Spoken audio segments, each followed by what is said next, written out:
Ready to roll.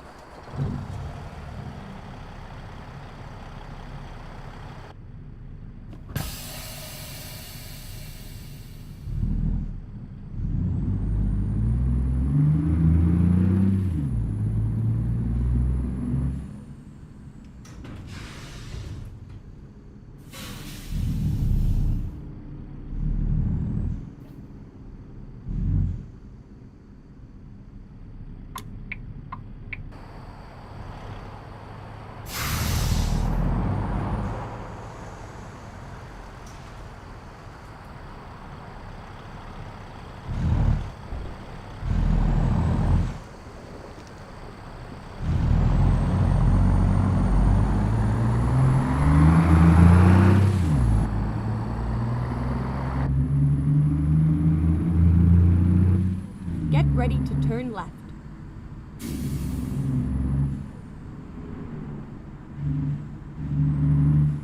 Turn left.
Okay, good evening, Keep everyone. right, and then turn right. And we are driving the International ProStar Skyrise Sleeper. I'm John Tapp, the truck driver for tonight. Turn right. Beginning with your first destination, and with our first destination, and this is almost my birthday, and which is going to be next Thursday. Get ready to And turn left. and Turn the left. challenge is going to be out from December 23rd through January the 1st. And I hope everybody has a wonderful break. And so anyway, we're going to Get start ready with to our turn first right. destination on our way to when I get on my way to Turn Walmart. right. And so you know the rules. So let's hear that Keep rumble left, of the Cummins and engine. then turn left. Turn left.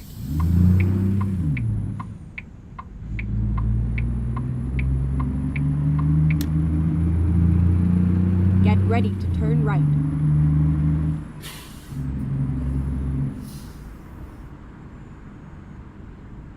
Turn right.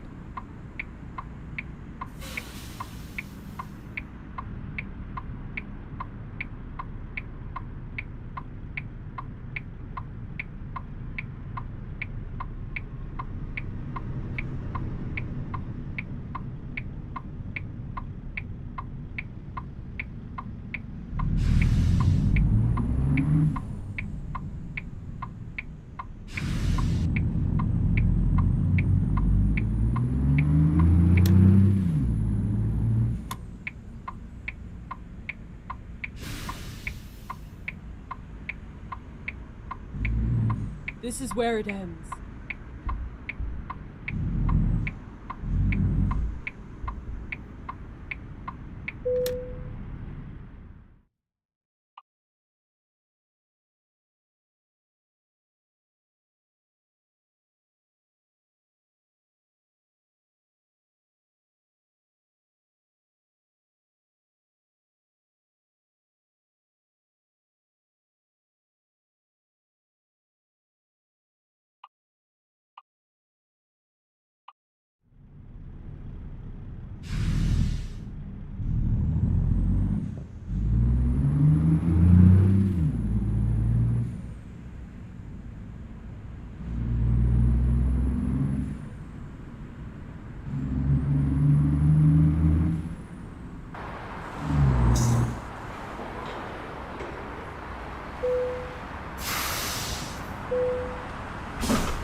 Recomputing.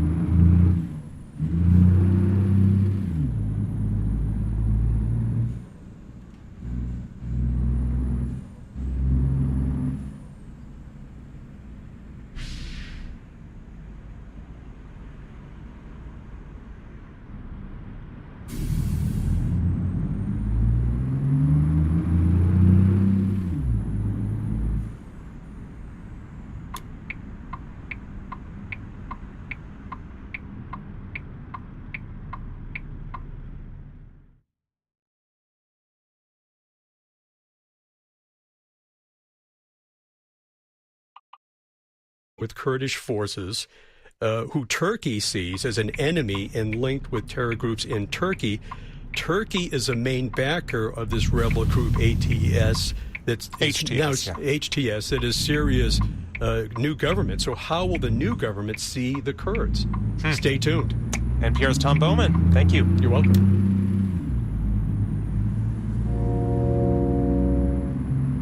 Today, the U.S. Fish and Wildlife Service proposed listing the monarch straight butterfly as a threatened species under the Endangered Species Act.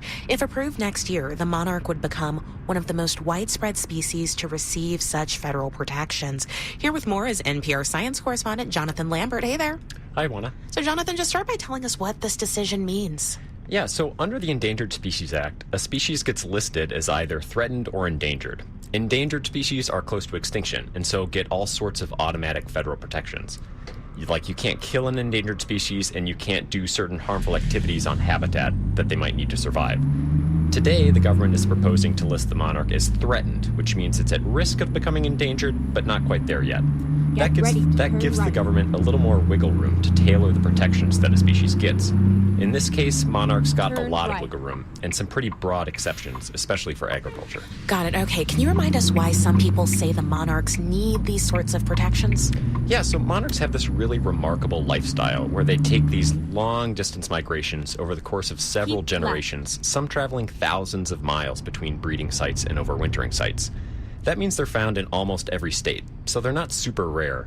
But over the past few decades, their numbers have dropped by about 80 to 95%. And the Fish and Wildlife Service says that puts some populations at a high risk of extinction by 2080. Okay, that sounds like a really big drop. Why are they in so much trouble? Yeah, there are three big factors: habitat loss, pesticide use, and climate change. Monarchs need milkweed to fuel their long-distance migrations, and there's just a lot less milkweed than there used to be, mostly because of agricultural expansion. Pesticides can harm monarchs too, and deforestation has shrunk many overwintering habitats. On top of all that, climate change is now a major threat and is disrupting ecosystems all along their migratory path. You mentioned that they're proposed as threatened, not endangered, and that this decision has a bit of wiggle room. How would listing them as threatened help? Yeah, so this proposed listing protects some key habitats along California's coast, and it would require people to get permits to develop native.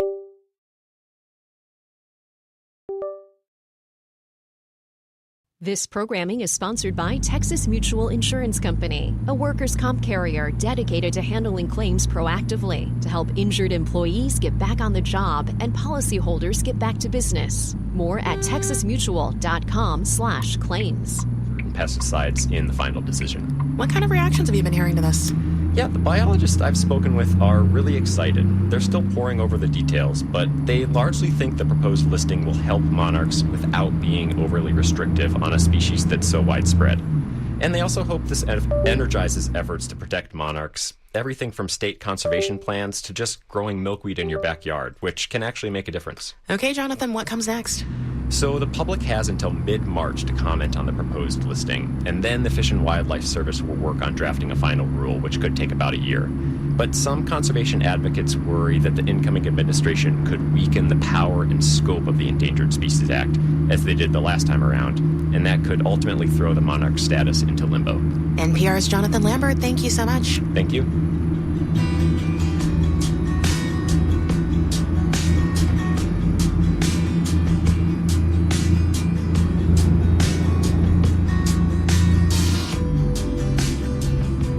It's coming up on 6:18 on All Things Considered here on your NPR station, News 88.7. We have 57 Fahrenheit, 14 degrees Celsius right now here at the UH campus. I'm Dave Pittman. And on the Grand Parkway, got another problem. Southbound 99, this one at 529. Looks like everything but the right lane is taken up with a wreck. That backup will kick in after House Hall Road. And a pair of stalls in your way. Southbound 69, the East Tex Freeway at Lyons. And on the South Loop, 610 eastbound right around 45.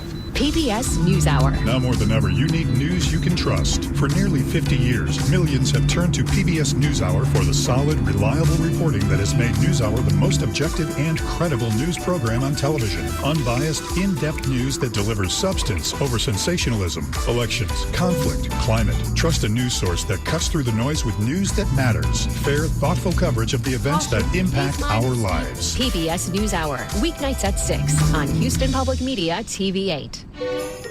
This holiday season, make a gift to Houston Public Media for someone who can't. Your support delivers essential journalism, from in-depth political coverage to breaking news, ensuring everyone has access to the information that matters. Every donation strengthens our service, empowering Greater Houston with the trusted news we all rely on.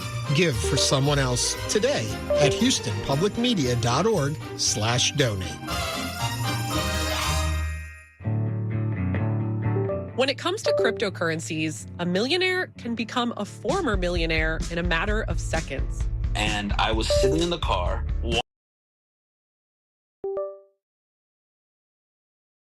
Dumped down all the way to 200 grand. I'm Kristen Schwab. The crypto roller coaster, next time on Marketplace. That's coming your way in 10 minutes, followed by the Daily at 7 o'clock. Support comes from the Houston Symphony, presenting multiple festive concerts for the holiday season, including Handel's Messiah, Holiday Brass, and a Merry Achi Christmas.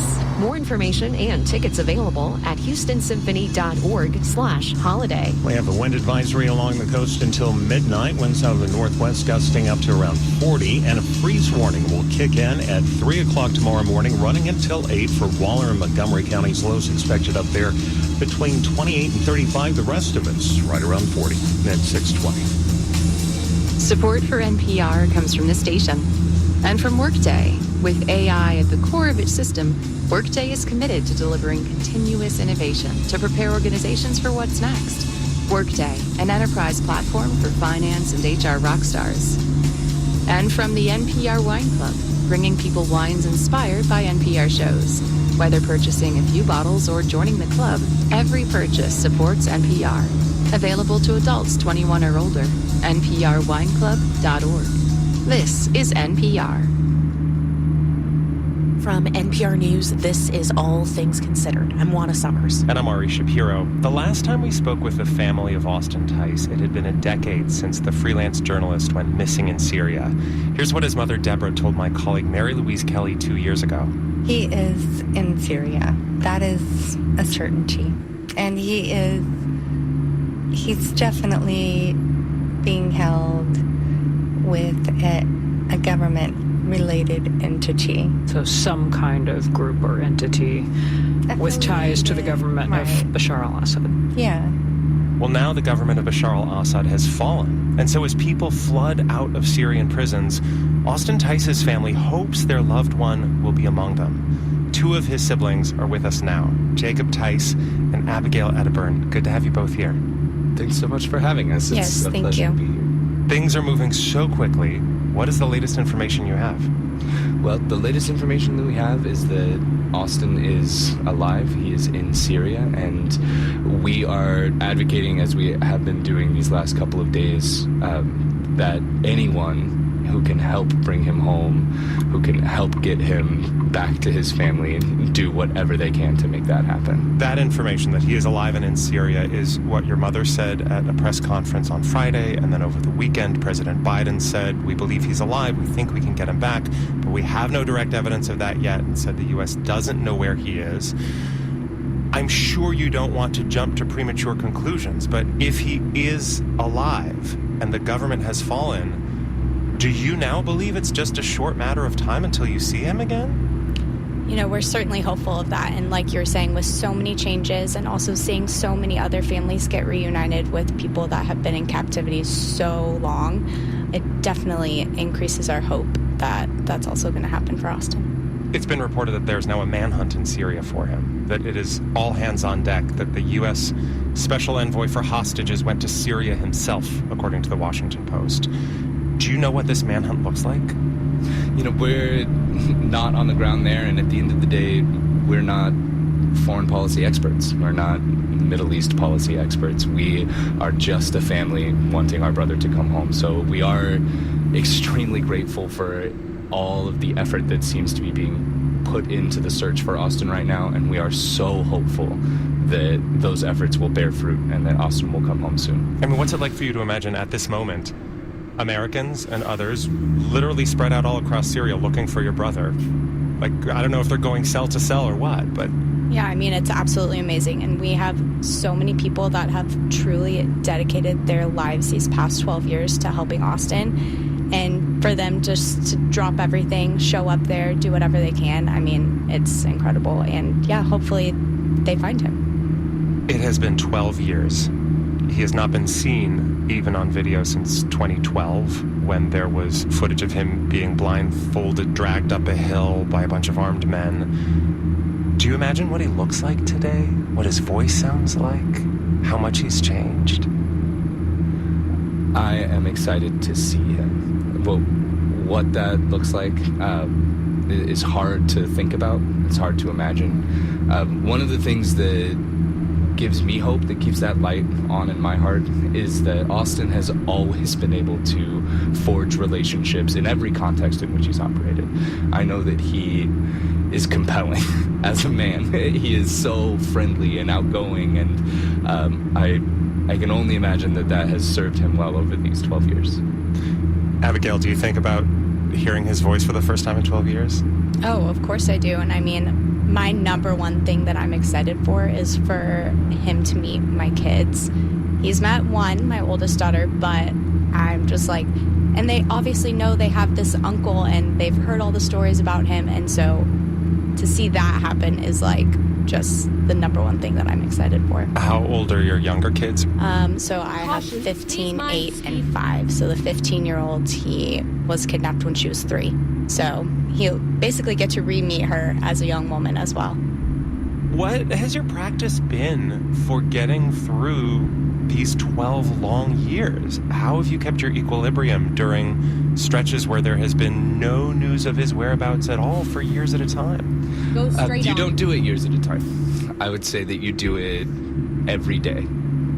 And each day is taken as its own day. And any day could be the day that Austin comes home, and every day should be the day that Austin comes home. So I think thinking about it in terms of a daily proposition rather than a proposition of months or years or now a decade and more, that can become very heavy to meditate on a daily basis. Whereas the thought that today Austin could come home, that has hope in it. That has power in it. I know you've been saying today Austin could come home for 12 years, but saying it today feels different after the fall of Bashar al-Assad. What have just the last couple days been like for you as everything in Syria has changed so quickly and dramatically?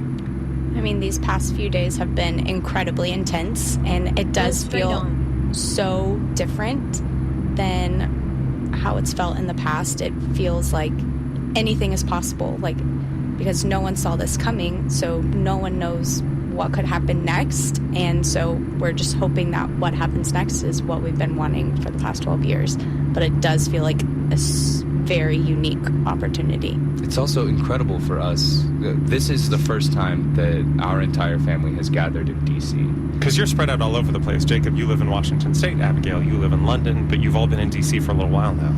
Yes, as a part of a trip that we began planning in July to come and do our advocacy for Austin. So it is sheer coincidence that you were all here when the Assad regime fell. That's right. Wow. That's right. Yeah, it's absolutely incredible that we were all here together when this happened. I mean, it could not have been planned because no one saw it coming, but it's it's been so good to all be together while this has been happening. And so were you just all like gathered around the TV together saying, what on earth is happening? Exactly right. We were all gathered in one tiny hotel room basically the whole entire night. Saturday night, we had organized a little event to say thank you to everyone who had helped us, over the course of the prior week while we had been visiting the State Department, talking to the National Security Council. We'd have so much support here in D.C., and we had gathered with them, and it just kind of gradually the room shifted as it became increasingly obvious that this unique and singular moment in Syrian history was going to happen while we were here.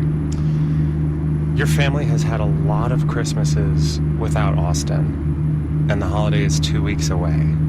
So how are you planning on spending it? I mean, if Austin's here, we're all going to be together. Absolutely no doubt in that. Have you decided where? I'm going to guess that it'll be Mom and Dad's house in Houston. Yeah. Yeah, I don't know if there's been a lot of discussion about that, but that would be the default choice. Yes.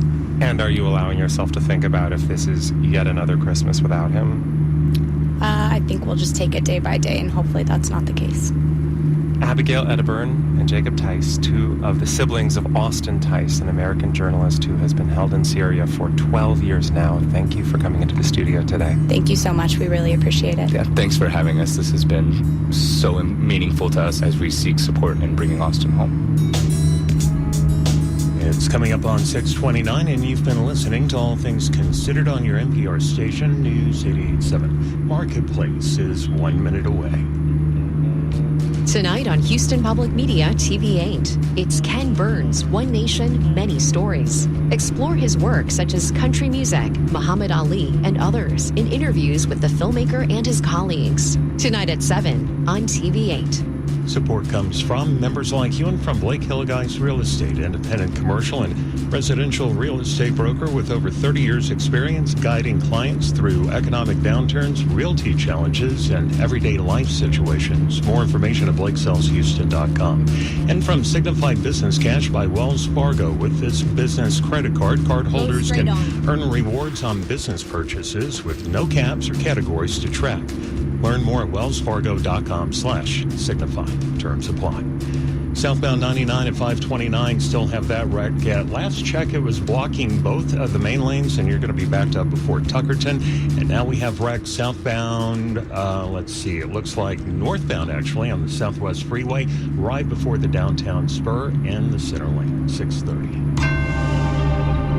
Marketplace is supported by the John Templeton Foundation, funding interdisciplinary research and catalyzing conversations to inspire awe and wonder. Learn more at templeton.org. On the program today, inflation and the labor market and a cryptocurrency cautionary tale. From American Public Media, this is Marketplace.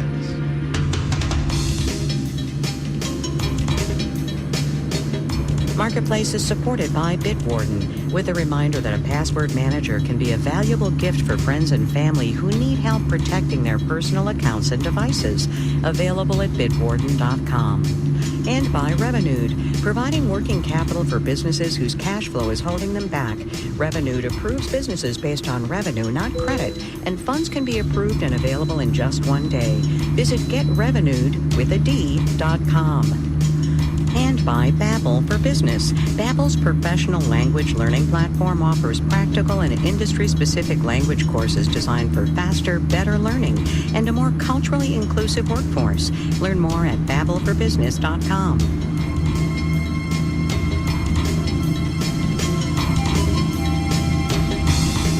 In Los Angeles, I'm Kai Risdall. It is Tuesday today, the 10th of December. Good as always to have you along, everybody. If you are curious about where inflation in this economy stands and who among us is not, well, then this is the week for you. The Labor Department will be out with a new consumer price index tomorrow. Producer price index, that is wholesale inflation, comes Thursday, and the import price index is Friday. Meanwhile, the Labor Department also released some revised productivity numbers this morning. How much stuff we made compared to how much time we spent making it. Productivity increased 2.2% in the third quarter. Pretty strong by historical standards. But another data point in there, something called unit labor costs, was revised lower. Go straight on. Marketplace's Justin Ho reports to get us going. Those unit labor costs can tell us a whole lot about where inflation might be headed. Think about unit labor costs as a ratio of how workers' compensation compares to how productive they are. Put more simply, it's just a straightforward way to compare how much we're producing relative to how much it costs to produce that in labor terms. That's George Perks, macro strategist at Bespoke Investment Group. He says it's important to keep an eye on unit labor costs because if compensation is rising way faster than workers' hourly output, what that means is workers have more cash to spend on goods and services, and businesses have to raise prices to account for that increase in labor costs. In other words, more inflation. Unit labor costs picked up a lot 3 years ago, back when labor was in really high demand and wages were spiking. But more recently, wage growth has generally been slowing across a number of measures. Skanda Amarnath is executive director of the research group Employ America. He says while wage growth has slowed down, worker productivity, output per hour, has stayed strong. And so when productivity is growing strongly and wages are not growing quite as strongly as productivity, it will show up as unit labor costs slowing. And that means businesses have fewer reasons to raise prices. Gerald Cohen is chief economist at the Keenan Institute of Private Enterprise at the University of North Carolina.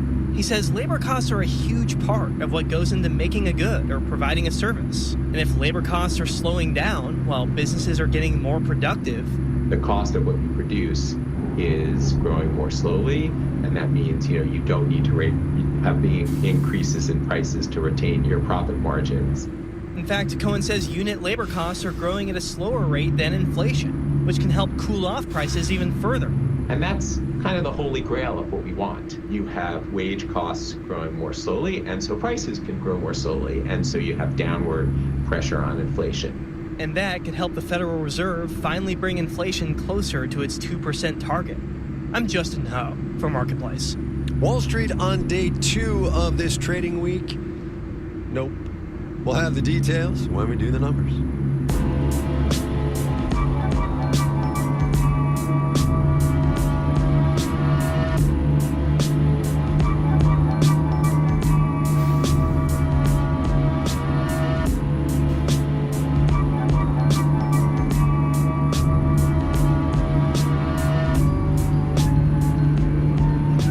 There was news yesterday of a potential merger of advertising giants Omnicom and Interpublic Group, and how part of the draw of that deal is to better leverage new technology. Not actually spoken, but very much in the mix, is artificial intelligence, which touches so many parts of the ad business these days, from idea formation to image generation. Marketplace's Kristen Schwab has that one. Maybe you've seen this new holiday commercial from Coca-Cola. It's a nostalgic take on the company's ad from the 90s, where red Coca-Cola trucks drive through snowy towns at night.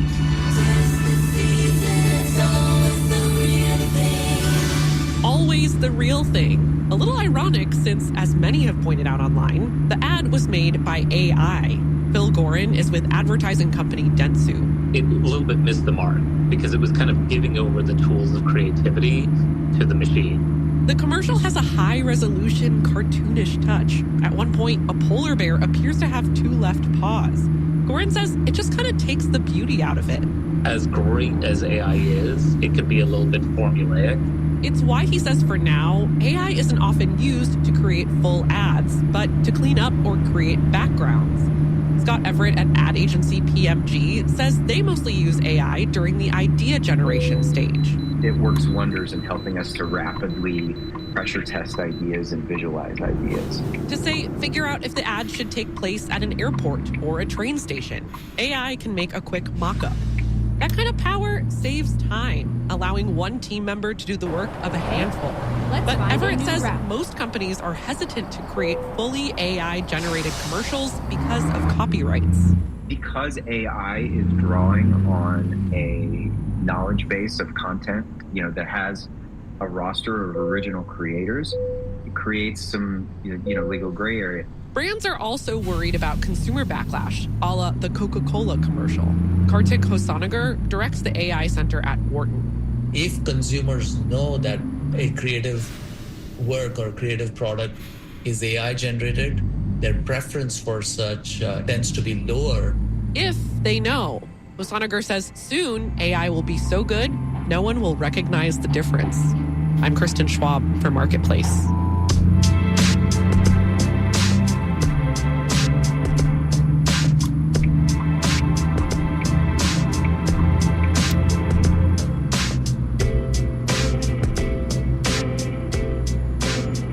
As I speak these words, one Bitcoin is going for a hair over $96,000. Off its recent high, but testament to the reality that crypto has been on an absolute tear lately, in no small part because of President-elect Trump. Bitcoin is, of course, the OG, but it is not the only cryptocurrency out there. Dogecoin has more than doubled since the election. To the moon, in crypto speak. 3 years ago, Marketplace's Matt Levin did a story about the Dogecoin millionaire, a guy who had bet his life savings on Dogecoin and refused to sell at what was then its high. Turns out, he's still riding the Dogecoin roller coaster. And while the election has made him quite rich, again, it could also cost him dearly. Here's Matt. More than 3 years ago, before he became a millionaire the first time around, Glauber Contesoto borrowed $1,500 from his aunt Cristiane Alvarez to invest in Dogecoin. And in return, he promised her a house when Doge shot to the moon. As of a couple weeks ago when we recorded the Zoom conversation you're about to hear, Contesoto had $2.2 million in Doge, a cryptocurrency inspired by an internet dog meme. He's planning to sell some in 6 to 8 months when he thinks the price will more than triple after Donald Trump takes office. And ultimately, at that point, I'll have $10 million. So with $10 million, even $1 million house wouldn't really affect my finances that much. I don't need $1 million house. You live in Maryland. You need $1 million house. Alvarez has about $5,000 in total savings. She's a housekeeper. Her husband's an Amazon driver. They have 2 kids. She wants Contesoto to sell right now. Because Dogecoin is very unstable. So how can you guarantee that in 6 months you will do that? You know? Because I'm basing this off of patterns, right? Trends, patterns, charts, graphs. I do crypto full time now, right? I know. I study this. You don't sleep. Look at your eyes. I know. Look. Part of Alvarez's frustration is that she feels like she's seen this movie before. At one point in 2021, Contesoto had about $3 million in Doge and became a kind of crypto celebrity. Probably the most famous Dogecoin evangelist not named Elon Musk. And then just a year later, all that buzz for Bitcoin and NFTs cooled and crypto winter settled in. The Dogecoin millionaire became the Dogecoin former millionaire. I remember very vividly. I was in the parking lot of the gym that I would go to. And I was sitting in the car watching it just plummet, right? And watching the amount in my Robinhood dump down all the way to 200 grand. But Contesoto stuck with the meme coin that brought him here and even bought some more Doge and other crypto with what he had left. There are days where I think, oh, kind of wish I'd have sold. You know what I mean? But like ultimately, that's not where my heart was. And I'm very big on like just following my gut feelings on things. That gut ultimately proved right. Doge started rising in 2024. And then after the election, something kind of extraordinary happened.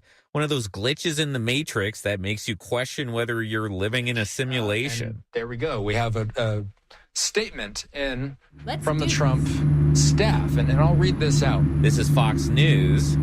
Trump says, I am pleased to announce that the great Elon Musk will lead the Department of Government Efficiency, DOGE. The Department of Government Efficiency, DOGE, an organization tasked with slashing the federal bureaucracy, which Musk had half-jokingly proposed before the election. Manna from heaven for Dogecoin. Oh my God, this is real? He's really going to do this? He's really going to be CEO of DOGE? That's like branding? That's perfect. I couldn't have created that in a better way. Trump and his Department of Government Efficiency have been a huge financial boon for Contesoto, but there's another part of Trump's agenda that could be a major problem.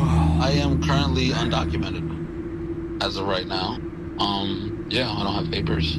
Contesoto came to the U.S. from Brazil when he was 5. His mother has a green card, but he's still trying to get legal status. I have conflicting emotions about Trump. financially speaking, he's probably the best bet. On the other side, I could get a knock at the door next week and I'm deported, right? And everything I know just goes up in flames. When we were recording this, Canisoto was actually in Brazil, tending to a family emergency. Exit right. He's unsure whether he'll even be allowed back into the U.S. without his papers. So for the first time in years, he won't be having Christmas with Aunt Christiani in Maryland. For Christmas, whatever you want, you let me know. You make a wish list. Anything short of a house. I'm Matt Levin for Marketplace.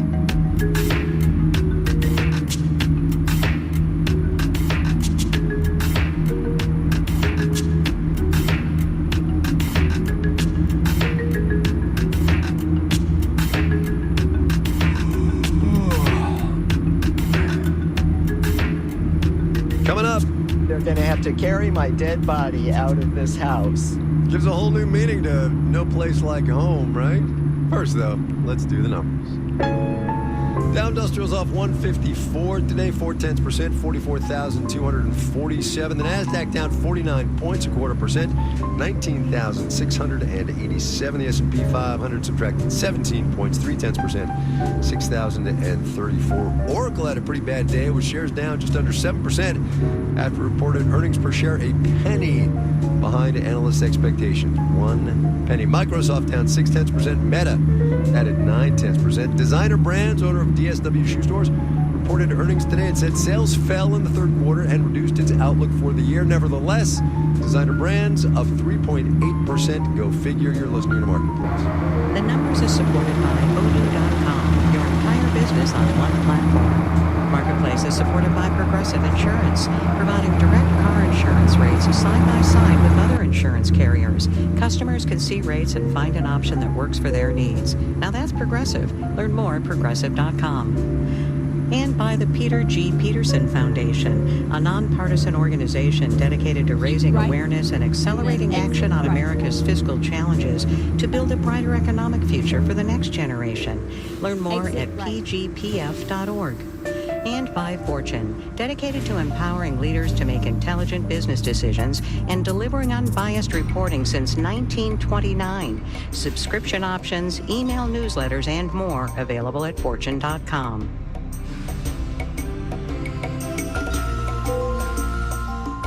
At 6:45, it's News 88.7. Hi, I'm Dr. Karen Fox, professor of maternal fetal medicine at UTMB. I'm passionate about serving mothers and children all across our region. As both an educator and physician, I'm privileged to shape the next generation of healthcare professionals. I also support Houston Public Media's mission to educate, inform, and provide critical communications infrastructure for first responders. Join me in ensuring their continued impact by visiting houstonpublicmedia.org/donate. Hello, I'm Doug Lawson, South Region President of Common Spirit Health. As St. Luke's Health recognizes 70 years of providing care for our communities, we remain committed to supporting access to vital information. That's why we support Houston Public Media. Out on the road, still have the wreck northbound 69 right before the downtown spur, and a newer one heading in on the Northwest Freeway eastbound 290 right around Mushki. Support comes from the Eternal Gandhi Museum, dedicated to education, preservation, and promotion of Mahatma Gandhi's legacy through stories of how nonviolence can inspire civil rights, freedom, and social justice movements. Tickets at egmh.org. This is Marketplace. I'm Kai Risdal. Justin Ho started us off with a combo story on inflation and the labor market, those unit labor costs he was talking about. And we're going to stick with the labor theme here, digging some data out from the November unemployment report that we got last Friday. More people, the Labor Department told us, are staying out of work for a longer period of time. Last month, the number of people who are considered long-term unemployed, that is to say, out of a job and looking for one for at least 27 weeks, was about 1.7 million people. That's 500,000 or so more people than the same time a year ago. Being out of a job when you want one comes with all kinds of challenges. Challenges that become more pronounced the longer you are looking for work. Marketplace's Stephanie Hughes has more. Hillary Rosensteel's been looking for a full-time job for about a year now. At the beginning, she was super gung-ho, looking for nonprofit positions. Keep left. And so I did get some nibbles, but at the time they were only from areas outside of the state. And looking back, maybe I should have taken it. Rosensteel lives in Maryland, which is where she was born. She's also a single mom and didn't want to move away. So she kept looking, but also life kind of happened. Her roof needed repairs, she had major dental work, and sometimes the job search had to go on the back burner. Some weeks I've applied for 7 or 10 jobs, and then some weeks, I hate to say it, but 0. Rosensteel's planning to deliver groceries for Instacart, and she's trying everything she can to speed up the job search. I guess I don't have to write a full soliloquy for every cover letter. Maybe I should try to, I don't know. Maybe I should, I don't know what to do. Being unemployed for a long time can be kind of earth-shaking for people, says Victor Chen. He's the author of Cut Loose, Jobless and Hopeless in an Unfair Economy. Work is so central to our identity, and so not having it leads to identity crisis, that you feel, what's my purpose, what's my meaning? Chen says long-term unemployment can have major psychological effects, comparable to going through a divorce or grieving. He says it can also lead to what's called unemployment scarring. Employers won't consider you as seriously because they see you as, quote, damaged goods. You've been out of work for so long, there must be some reason that employers haven't picked you up. Also, the longer workers are away from work, the more they lose the ability to network and know what's going on, says Julia Pollack, chief economist at the hiring site ZipRecruiter. Being out of it for a while can be quite stigmatizing. All this can lead to a vicious cycle where people who have been unemployed stay unemployed, and then they're more likely to just fall out of the labor market. That's bad for them and the economy as a whole. I'm Stephanie Hughes for Marketplace.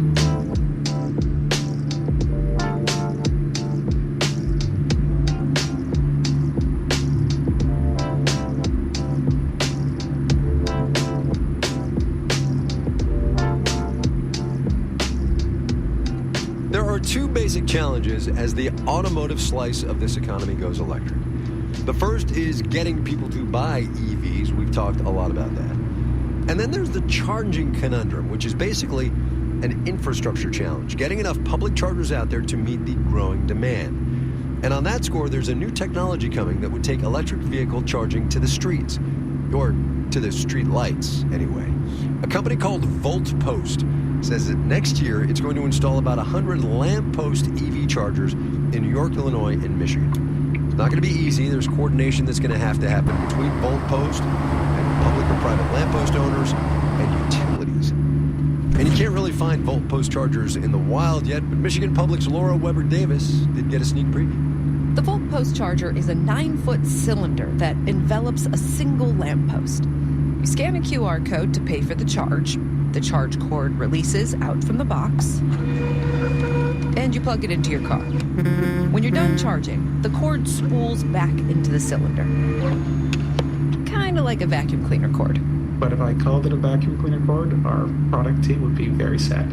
That's Jeff Prosterman, the CEO of VoltPost. He says it's cheaper and easier to install EV chargers where the electrical infrastructure already exists.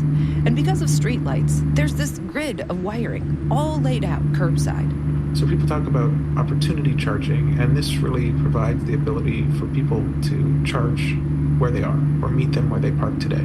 Like next to streetlights. But most lampposts only have the capacity to accommodate a level 2 EV charger. That's what some EV owners would call a slow charger. Like, you only get a few dozen miles of range in an hour.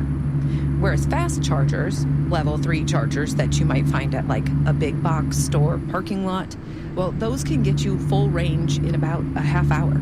A lot of people are always talking about the speed of charging, fast charging, which ultimately is over-indexed, I feel, in the media. Prosterman says installing fast chargers is cost prohibitive, which makes creating a vast network challenging. And he says most charging is actually done at home with level 2 slow chargers. But a charger at home can cost a couple $1,000s, and about 1/3 of all Americans live in apartments or condos, where installing a charger isn't realistic.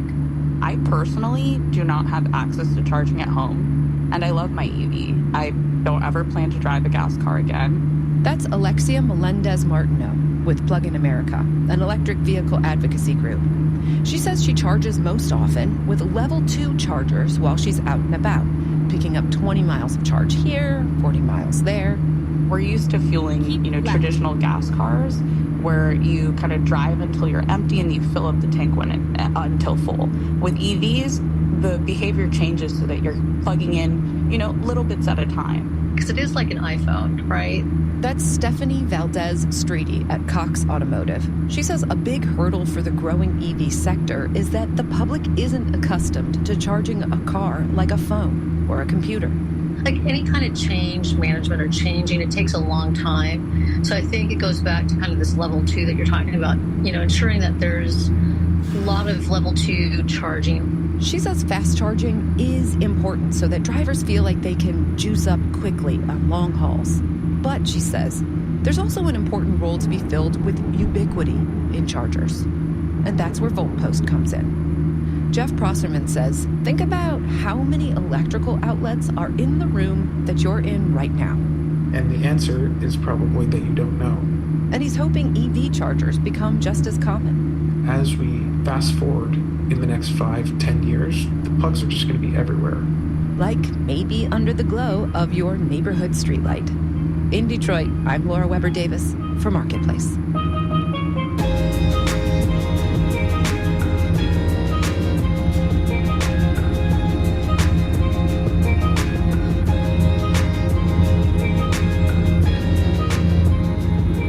As I think I said up at the top of the program, the latest read on inflation will be upon us tomorrow in the form of the November Consumer Price Index. Headlines and various and sundry details to come, of course, once we get the data.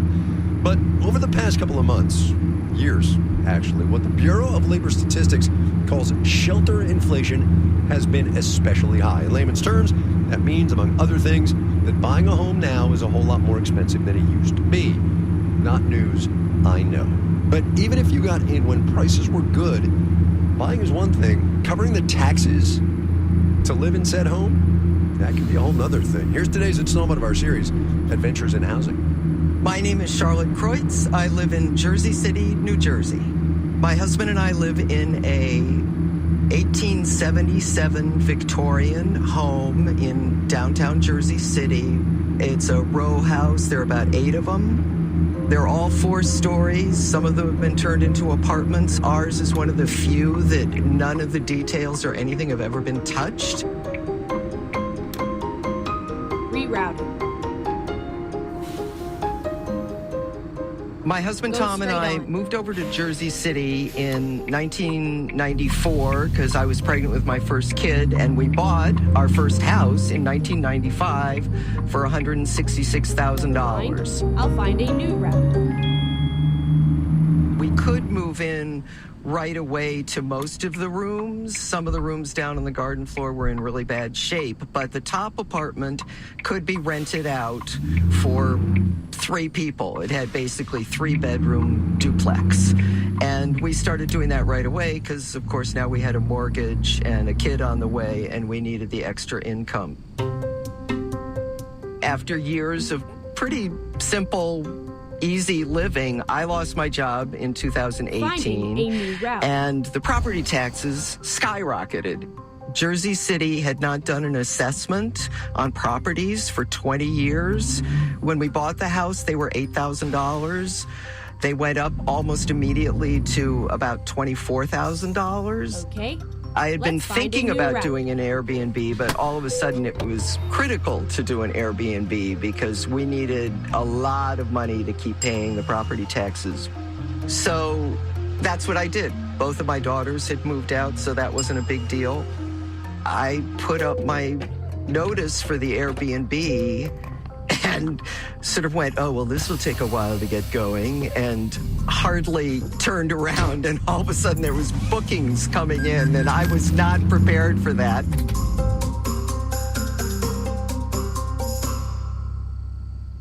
Without the Airbnb covering our property taxes, we would probably have to move because we just couldn't afford to keep paying them and then all the other things that an old Victorian problems that it has, like, the boiler finally giving out or the windows letting in so much air that we've got to replace them. It's such a cliche, but, they're going to have to carry my dead body out of this house. I just don't want to move away. And I think we can do it. It's just a question of how long we last. Turn left. Charlotte Kreutz in Jersey City, New Jersey. Whether you are in your forever home or you plan to move to someplace new, tell us about your journey in housing, won't you? At marketplace.org/adventures in housing.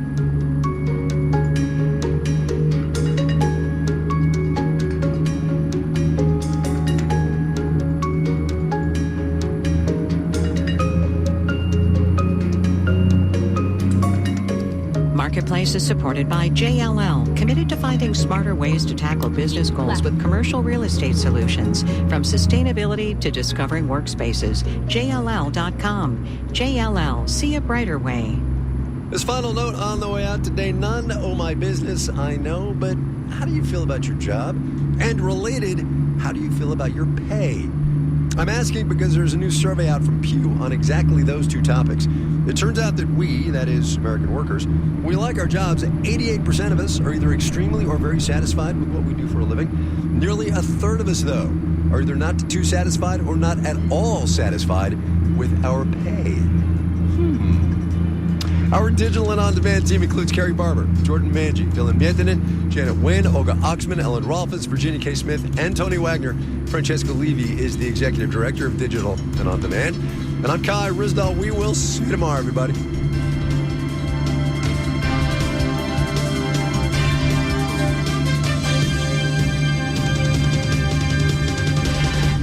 This is APN. We're a minute away from 7 o'clock on a Tuesday evening on your NPR station, News Hit 87. We now have a pair of problems heading in on the Southwest Freeway, northbound 69, one at Wesleyan and the two right lanes, and at the downtown spur. Our earlier problem is still occupying two center lanes. And southbound 45 at Parramatta, a wreck at the entrance to the HOV lane. Support comes from City Lights, downtown Houston's display of holiday lights and ice skating, sweet treats, and event vendors. Visitors experience the holiday season through 12 different villages spanning downtown. Details and hotel information at visithouston.com. Coastal wind advisory until midnight, and a freeze warning for Waller and Montgomery counties from 3 to 8 tomorrow morning. The rest of us seeing a low around 40, tomorrow's high right around 60. Right now it's 57 degrees here at your NPR station, KUHF Houston News 88.7, service of the University of Houston, mid 7 o'clock. I wonder, as this case unfolds, will the public's perception of Luigi Mangione change as we learn more about what motivated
Caution, please mind the speed limit.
I'll find a new route.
right, and then exit right.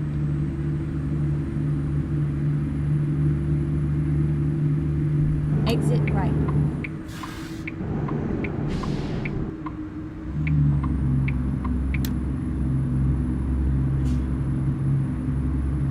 Keep right, and then turn right.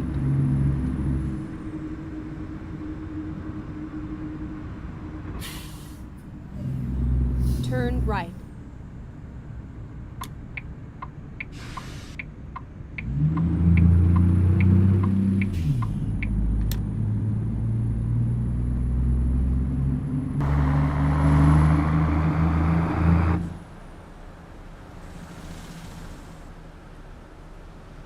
Go straight on.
Go straight on.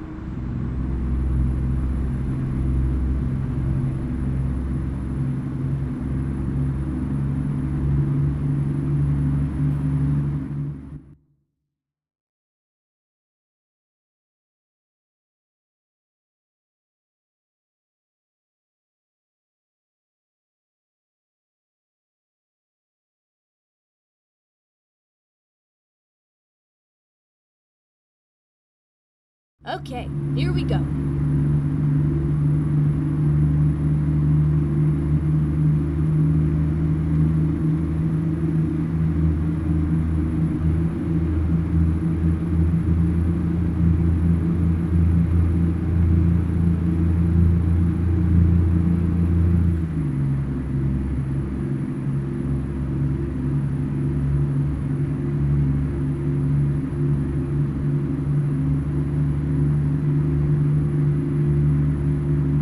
Right, and then turn right.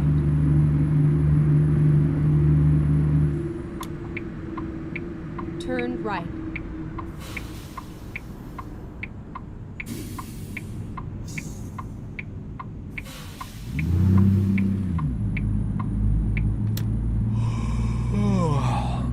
Get ready to turn right.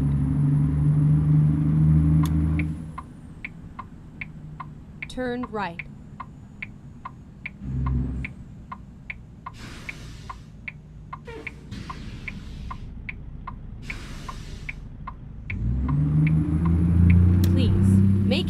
U-turn when possible.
Turn left.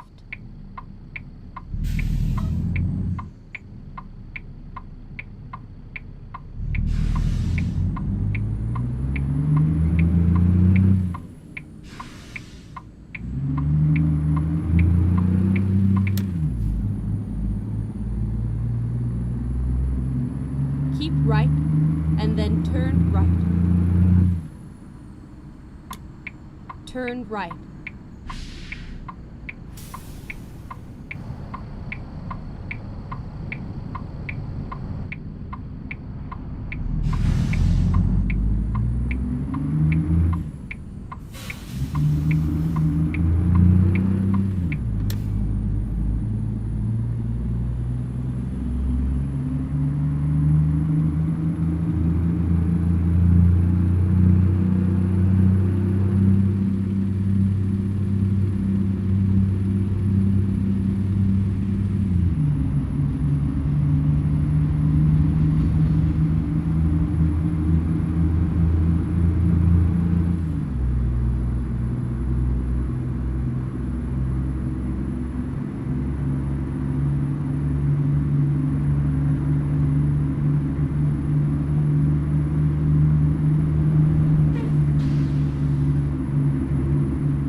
Keep left.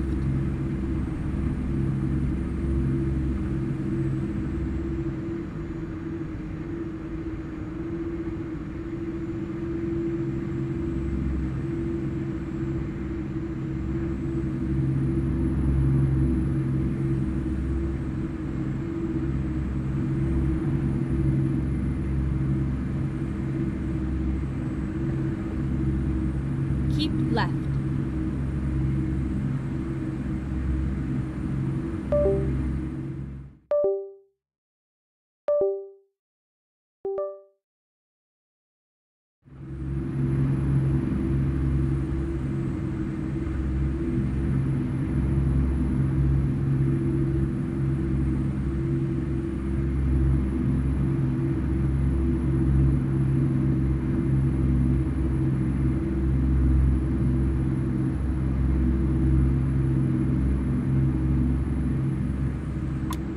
Keep right.